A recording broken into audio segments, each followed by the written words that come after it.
Olá, boa noite. Bem-vindos ao Ponto e Contraponto aqui no SCC-SBT e também no nosso portal, o scc10.com.br. Hoje recebemos a visita do diretor-geral do Tribunal Regional Eleitoral de Santa Catarina, Gonçalo Ribeiro. Gonçalo, tenho a impressão que você é uma figura mais presente do que antigamente, onde apenas o diretor-geral aparecia à véspera da eleição. Mas você hoje, o TRE como um todo. Então, seja muito bem-vindo ao nosso programa, porque nós vamos tentar esclarecer as pessoas, né? É um programa didático. Seja bem-vindo. Primeiro, é um prazer estarmos aqui e uma oportunidade de trazermos a informação que interessa aos nossos eleitores. Pois é, tem uma preocupação do eleitor, que é natural, que nós vamos tratar no decorrer do programa, mas também tem dos partidos e coligações. Como é que está esse cálculo do registro, a oficialização do registro das candidaturas, que às vezes acaba sendo uma dor de cabeça para partidos e coligações? O registro de candidatura é um procedimento que é executado entre os nossos 100 cartórios eleitorais. Diferente da eleição de 2022, agora nós temos 295 eleições, porque cada município tem a sua. O número de candidatos que estão concorrendo também, daquela eleição para essa, muda de forma exponencial. Nós tivemos lá 900 pedidos de registros em 2022, para ao final chegarem em torno de 700 candidatos. Nessa, nós iniciamos com 21 mil, 22 mil candidatos e deve terminar com mais ou menos 19 mil, 20 mil. São 295 cargos de prefeito em disputa, mas tem que lembrar que também temos 295 cargos de vice-prefeito e mais 2.912 candidatos, vagas de vereadores distribuídos nesses municípios. E como está esse trabalho de apuração, de finalização desses registros de candidatura? Até a última quarta-feira, nós tínhamos 86% já finalizados, com todos os processos encerrados. E acredito que agora já chegamos aos 100%.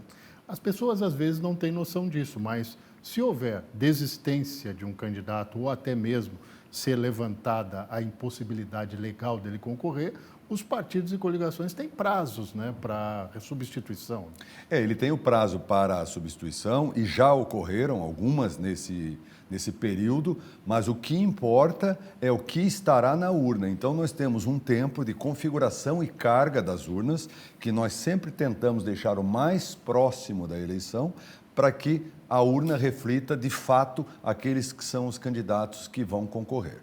Então, essa é uma audiência pública, que nós, com os dados que temos de todos aqueles que estão deferidos ou subjúdice, porque um candidato que está na condição de subjúdice, ele pode figurar na urna, né? Depois tem uma decisão judicial para saber se os votos que foram dados a ele serão válidos ou não, né? Mas isso é um procedimento judicial.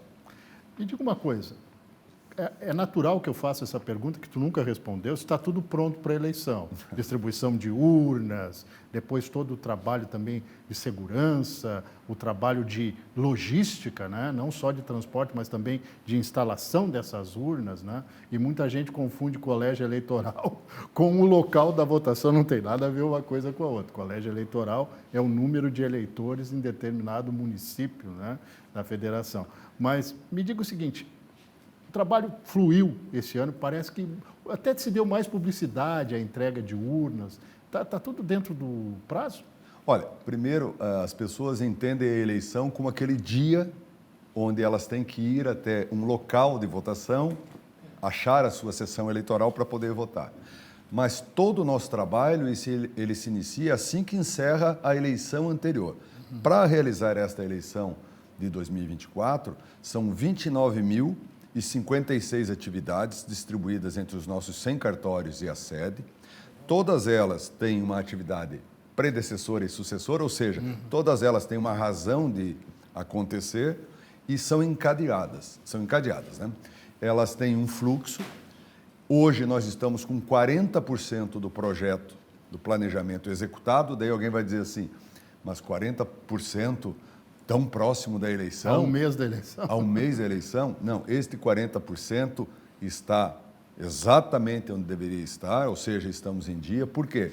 Porque nós temos várias atividades que ocorrerão ainda até a eleição e temos as pós-eleição, em especial prestação de contas e a diplomação. Então, todas elas são acompanhadas por uma unidade técnica e à medida que se percebe que em algum ponto isso possa ter algum atraso ou alguma coisa, nós criamos uma força-tarefa para equalizar e deixar todos alinhados. Uma coisa que preocupa e já é motivo até de aquele famoso alarido dentro das redes sociais e criam grupos ideológicos que se debatem. Eu sempre lembro que não só atuais governantes, mas governadores e governantes do passado, como o falecido Leonel de Moura Brizola, passou a vida inteira dizendo que não havia qualquer segurança nas urnas eletrônicas. O que a gente pode dizer para o eleitor, em termos práticos, onde começa e onde termina a segurança do processo eleitoral eletrônico no Brasil? Olha, a urna é um item do processo eleitoral, mas nós temos vários outros, né? Nós temos o sistema de registro de candidaturas, temos o de propaganda eleitoral, distribuição de horário, nós temos o de divulgação, prestação de contas, são mais de 60. Todos eles estão interligados e o que é mais conhecido é o item urna, que é o equipamento que capta o voto. O grande avanço que a urna eletrônica trouxe, e quem conheceu ainda a eleição na época da cédula em papel, né? Estava lá. Ela tinha algo que era muito ruim para o eleitor, que era a interpretação do que ele escreveu. Exato. Então vocês imaginem um candidato que tinha o nome de Washington. Aí um cidadão lá escreve U-O-X-I-T-O, Washington. Vale ou não vale? Depende de quem leu, depende de quem interpretou. Nós tínhamos a figura do escrutinador. Exato. Então, numa eleição em cédula em papel, nunca mais você vai encontrar o mesmo resultado, porque é interpretativo, né? Seja o número ou seja a escrita. A urna, ela trouxe uma igualdade entre as pessoas, porque ninguém interpreta o teu número, né? O vínculo do candidato passou a ser o número. E isto mudou o conceito do próprio processo eleitoral, que à época tinham pessoas contando esses votos, né? E agora não tem. Ela trouxe algo que é um resultado muito mais rápido. Então, em alguns casos, não dá tempo de amortizar a derrota. Vamos dizer assim, você imagine um município que tem 10 candidatos a prefeito. Um ganha, 9 perdem. E mesmo que aquele depois tenha uma decisão judicial desfavorável, não é o segundo, é uma nova eleição. Sim. Então, a urna trouxe isso também, né? Sim. A época que se ia até um ginásio de esportes e aguardava o resultado. E quando alguém pergunta para mim a respeito da segurança, eu vou usar aqui uma expressão que você, como eu, do interior, segredo em dois, só matando um. Né? Se houvesse qualquer coisa, isso não tem como ficar guardado. É impossível de ficar guardado. Por quê? Porque, dentre todos os envolvidos nos processos eleitorais, desde da adoção da urna em 1996, esta que nós temos aqui, quantas pessoas já passaram, quantas já se envolveram em relação ao processo eleitoral? Exatamente. Então, a principal garantia do processo eleitoral é que nunca se provou nada contrário. É verdade. Nós vamos caminhando já para o primeiro intervalo do programa, mas seria interessante colocar o seguinte: não tem nenhuma prova e não tem nenhum sistema que foi provado, até porque a própria Justiça Eleitoral provoca que operadores na área de TI, ou vamos chamar de hackers, né, façam a tentativa de invadir o sistema e não conseguiram passar a primeira porta só, né, das milhares que existem, né? Todos os sistemas que são adotados na Justiça Eleitoral, eles têm um critério de segurança os mais evoluídos, né? E nós mesmos provocamos e também incentivamos por meio das audiências públicas. Nós temos diversas audiências públicas. O que ocorre é que muito pouca gente participa dessas audiências públicas. Nós temos, de novo, uma parceria com a Alesc.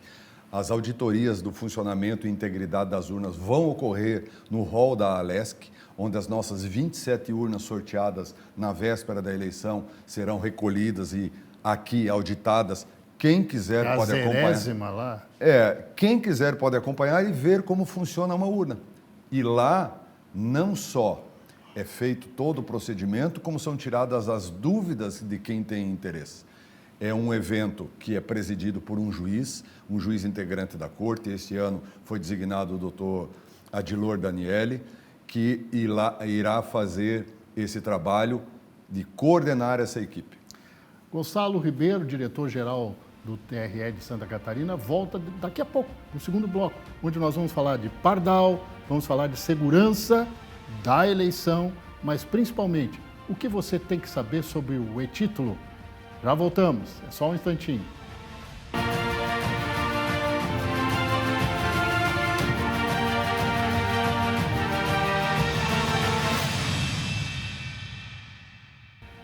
De volta com o ponto e contraponto, agora já em época de eleição, quer dizer, estamos em ritmo de eleição, nem poderia ser diferente, temos aí menos de um mês, né, para o pleito no dia 6 de outubro. E falando em eleição, tem que se falar no eleitor. O principal ator, né, se a gente pode chamar assim, evidentemente com os candidatos, mas ele tem um papel preponderante. O que muda na vida do eleitor nessa eleição? Já vi que vai dar para poder registrar lá na sessão eleitoral pelo CPF. E o que mais tem de novidade para este eleitor? Essa é a principal, porque o eleitor, sempre quando se dirige ao seu local de votação, ele tem algumas formas de ser habilitado.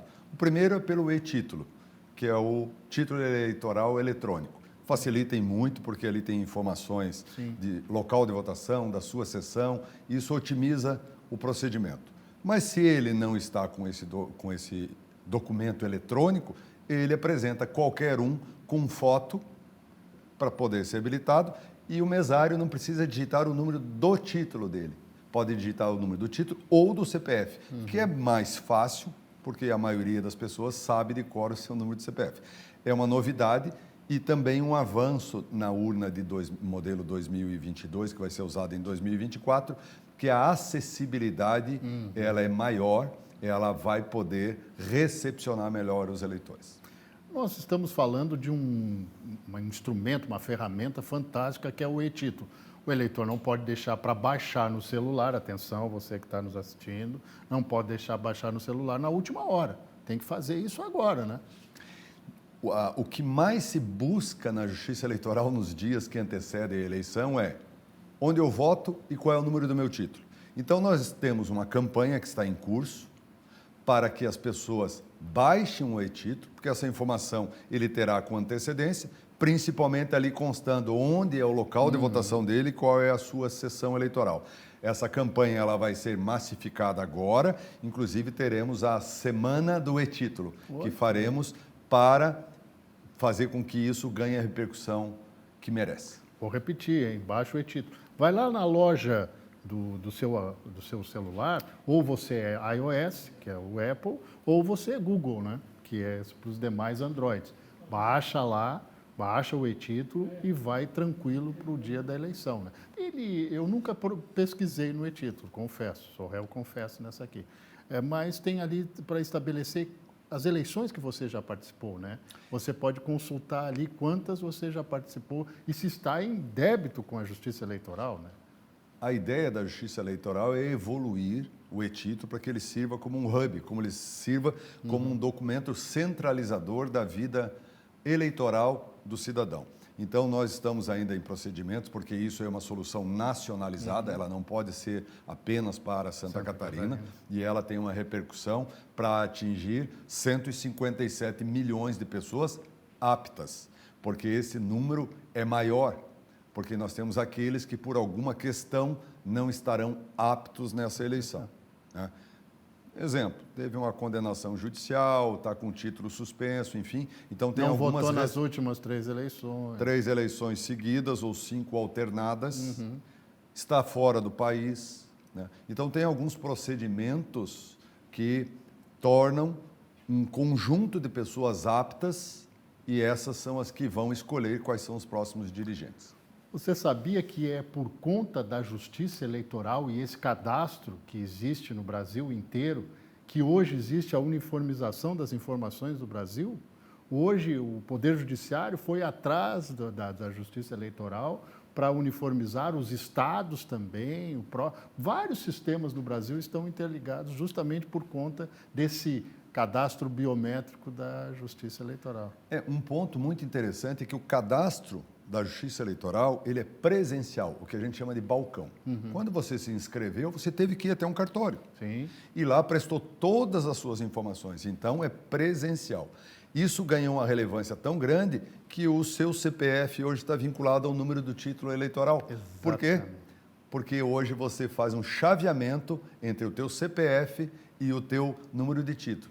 Por isso que você, por exemplo, aqueles que fazem declaração de imposto de renda, tem que informar o número do título.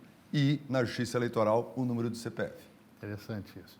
Mas, chegando à questão da segurança, vai ter uma reunião agora nesta segunda-feira com os órgãos de segurança e também com as Forças Armadas e a própria ABIN, Agência Brasileira de Inteligência, para tratar de segurança na eleição. Segurança aí do ponto de vista externo, né? Como é que vai ser feito esse trabalho, Gonçalo? A Justiça Eleitoral de Santa Catarina, ela implementou já em 2022 o que se chama de Gabinete de Pronta Resposta. São 38 instituições que têm alguma atividade no processo eleitoral, seja de segurança, de infraestrutura ou tecnológica. E, em específico, aquelas forças de segurança como Polícia Militar, Civil, Bombeiros, Polícia Científica, Polícia Federal, Exército, Marinha, Aeronáutica, ABIN e o Núcleo de Inteligência do Tribunal de Justiça, eles todos foram convidados pela nossa desembargadora-presidente, desembargadora Maria do Rocio Luz Santa Rita, para na próxima segunda-feira, no dia 9, participarem de uma reunião específica sobre os procedimentos de segurança nessas eleições. Estará presente também o nosso vice-presidente e corregedor regional eleitoral, o desembargador Carlos Alberto Sivinski, e também o juiz auxiliar da presidência, Jefferson Zanini. Lá vamos fazer um alinhamento sobre as atividades focadas na segurança do processo eleitoral. O eleitor, ele sempre é o maior fiscal da Justiça Eleitoral, eu sempre digo isso. Porque a Justiça Eleitoral não tem um fiscal em cada esquina, nem poderia. A Justiça Federal, a Justiça Eleitoral, que é federal, precisa ser provocada. Precisa ser provocada. E aí tem o Pardal, que é um sistema que auxilia as pessoas a fazerem denúncia. Mas não é qualquer denúncia. Ali também o indivíduo está sob o argumento legal. Ele não pode mentir ou criar uma falsa notícia sobre crime eleitoral. Como é que participa do Pardal aí? Esta é uma ferramenta disponibilizada pela Justiça Eleitoral, onde quem entender que deva fazer uma denúncia a respeito de alguma coisa que tenha acontecido no processo eleitoral, principalmente que envolva candidatos ou partidos, ele faz essa denúncia, isso vai ser encaminhado ao Ministério Público Eleitoral e à ouvidoria do Tribunal Regional Eleitoral, e aí, ali, conforme as informações, vai ser levado adiante ou não. Estas informações todas passam pelo crivo do Ministério Público Eleitoral e também da ouvidoria. E a pessoa não pode mentir. Se ela mentir, ela vai estar sujeita às penas legais. Se isso ocorrer, é ela que vai responder por estar criando algo que não é verdadeiro. Tem que se registrar certinho, mas o Pardal é um grande instrumento. Para a gente ir caminhando já para o encerramento do programa, hoje o que é essencial que o TRE pede ao eleitor e também aos candidatos nesta fase decisiva, aí, faltando menos de um mês para a eleição? Olha, eu entendo, e essa tua pergunta é muito relevante, que as pessoas entendam que alguém sentará na cadeira de prefeito, vice e de vereador. Se você tem a oportunidade de ajudar na escolha, investigue, pesquise quem são os candidatos, porque você, querendo ou não, alguém será o eleito. Eu comparo isso com uma reunião de condomínio. Se você participar ou não, a decisão vai ser tomada e você vai ter que se submeter àquilo que as pessoas que participaram decidiram. Nosso sistema é representativo, então, como nós todos não podemos estar na Câmara de Vereadores ou na Prefeitura, temos que delegar isso a alguém. Quando um eleitor opta por não votar, não comparecer, votar em branco ou votar nulo, ele está oportunizando para que um número menores de pessoas decidam. Se o recado pode ficar voto não tem idade, voto não tem cor, não tem religião e todo voto conta, porque alguém será eleito. E os canais da Justiça Eleitoral para comunicar-se com o eleitor ou ser demandado? A Justiça Eleitoral teve que se modernizar, então estamos em todas as plataformas, né? Se alguém quiser acompanhar, por favor, acesse o nosso site, que é o tre-sc.jus.br, e lá vai ter acesso a todas as informações que nós estamos tentando deixar de forma mais sistematizada e também oportunizando a todos esses outros canais modernos de redes sociais.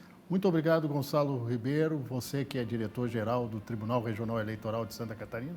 Desejo êxito em mais esta empreitada e parabéns por toda essa estrutura que vocês montam aí, nos propiciam ter esta legitimidade do voto garantido. Muito obrigado pela presença. Eu que agradeço aqui a oportunidade e o que importa é que aqui é uma chance de nós divulgarmos a boa informação. E, como sempre, você é um grande colaborador da Justiça Eleitoral. Muito obrigado. A gente volta semana que vem, cada vez mais tratando da questão eleição 2024. Grande abraço, bom fim de semana, até lá.